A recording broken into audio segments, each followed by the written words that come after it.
Hello folks, this is Jamil Surfer Gunstock Reviews. We're here in Phoenix, Arizona at the Ben Avery shooting facility, and we have the Dan Wesson DWX. We're gonna shoot it today. The first video we did, we just talked about it, described it.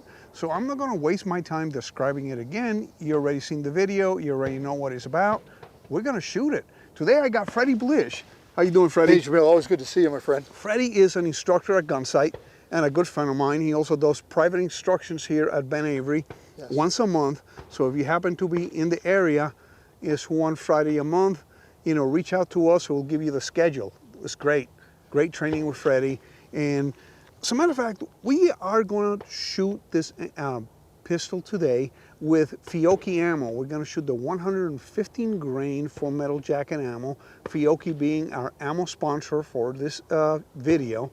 We appreciate Fiocchi's help, and we're going to go ahead and shoot it in just 10 yards and do it more or less at the longest distance we train at Gunsight, right? 10, 15 yards. So we're going to do 10 yards. Yeah, in the 250 class, we get to 15, and we go further in the 350, 499. But for today, just doing a little warm up and a little bit of functionality testing and everything. Yeah, 10 yards is perfect. Okay, well, Freddie and I are going to put our ears on, we're going to check our eyes, and we're going to go shoot it. So let's turn around and do it.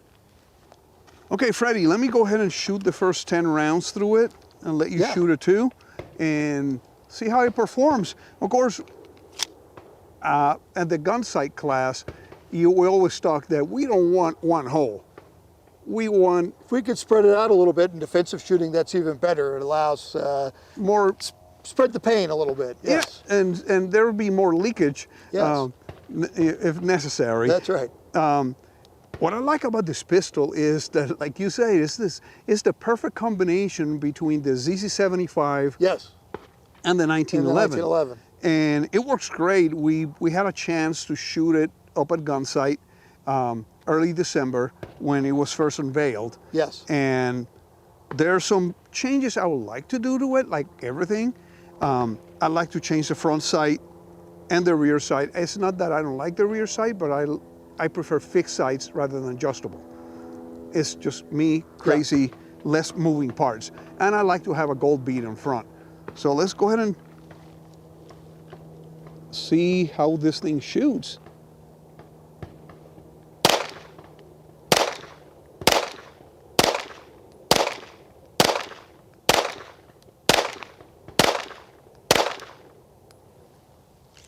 Oh.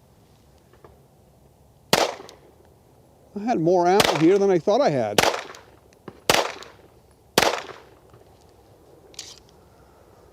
Well, there you go. Nice. I like the way it shoots. Yeah, at the end there I threw a couple to the left, but... Look like recoil management with it is...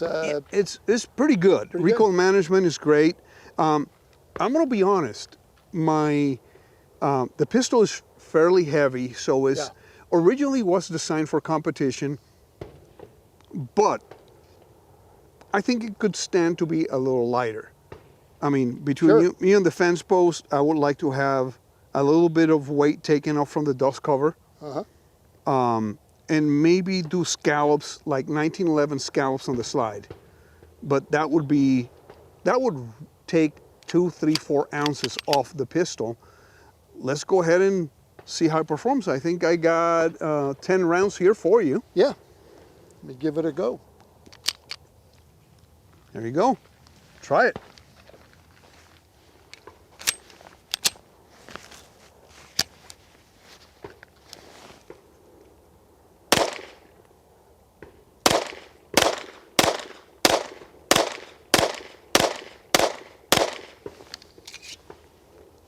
You know, the weight of the gun, of course, you know, just helps manage recoil. Like you, I'm not a huge fan of fiber optic sights. I prefer like the Ameriglow or Trijicon HDs, but with a more traditional rear. I'm not a big fan of the Trijicon rears, but that works well. Catches your eye easily. I always try to shoot a little bit faster than the nice steady cadence she had, just to see how well I could keep it on target. 1911 trigger, CZ ergonomics. what's not to like? Oh, I know. I think, you know, you say you have a training tomorrow, and you're trying to convince me to get up early tomorrow and come play. And come and play. I think I will come over and just bring 100 rounds of ammo, and you know, and put it through spaces. Let's put it through spaces. Now, tell me how you feel about the checkering. Are you big into checkering or not? I like checkering, but I prefer it more in the 25 to 30 lines per inch. This one is about 20. Yeah, anything that's less than 25 lines per inch, after a long day shooting, your hand's going to feel like it's been in a meat grinder. Yeah. So the finer checkering is better. What's even better than that is Marty Inlow's stippling that he does. Yep. That is for a carry gun, for defensive use, and also training sessions. That's probably the best that's out there. Yeah. As a story, related to checkering, I guess there was a guy up at one of the gun sight classes that took his gun to gunsmithy, and he wanted 20 line per inch, and Susan kept telling him, don't do that. No. After the first day, guy had band-aids in every freaking finger in his hand, and he was out there crying. There was blood everywhere. and it does, when we did the video for the 108th anniversary of the 1911, Dave made me shoot like probably 300 rounds. And I needed different angles. Yeah, and I tell you what, when we shot the 30 line per inch pistol, it was okay. Yeah. But when I shot the 20 line per inch pistol, it was painful. It was like every time I pulled the trigger, it was bang, ow, ow, ow. And it was painful. I mean, it is great checkering. Finer checkering would be better. Yep. Maybe less aggressive grips. But the cool thing about ZC is that the grips are available everywhere. You know, there's grips from... sure, like VZ grip, you could probably get some good ones. Yeah, VZ or Miltac grips. Yep. And they have great G10 grips. Yeah. But overall, as a pistol, it is a winner. I make sure that if I'm here tomorrow early in the morning, one thing I'm bringing with me is Band-Aids. or something to cover my hands, because I got little, you know, girly hands. And even though you're training, we're going to throw in your training, is that it's not all shooting, it's a lot of dry firing. Yeah. One of the things that people fail to understand is just the significance of dry fire. We understood it 40-something years ago. And if you talk to a lot of the competitive shooters, they spend a lot. I bet for every one round they fire, I bet they spend 10 dry presses per for shot. that. Yeah. Absolutely. So they understand that. But unfortunately, within the normal training community, we've kind of lost that, because it's just, you know, dry practice can be tedious.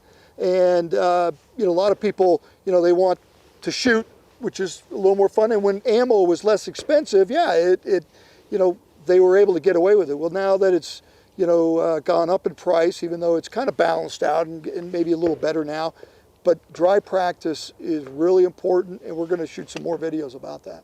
Yeah, that's great. One cool thing that would be great, because of course this big huge rail in here, is that we can put a Mantis trainer and do that with your phone. Yes. Stick a Mantis trainer on it and do dry fire at home. And of course, and you know, practice. And yeah, this is a great pistol for, I don't know if you want to do competition or not, but I think I personally wouldn't have a problem with it, even as heavy as it is, to put it in a really good holster. Yeah.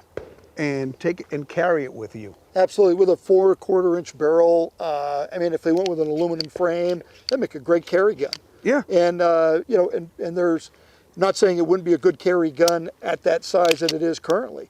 No. Some people would have no issues carrying it concealed. More petite people would, but you know, a large to extra large size person easily could carry that concealed. I can carry it, and you know, of course, I wear real baggy shirts and jackets and sweatshirts, and you know, but it's also very good to carry. It feels comfortable, and if you're comfortable shooting it, and if you can engage a target at 10 yards and do, you know, fairly good, Yeah. stay within the happy area of the target, Right. you know, you have the right pistol here. So thanks for being with us, Freddie. Appreciate your help. Always. And like always, guys, please remain healthy, stay safe, and definitely have fun at the range.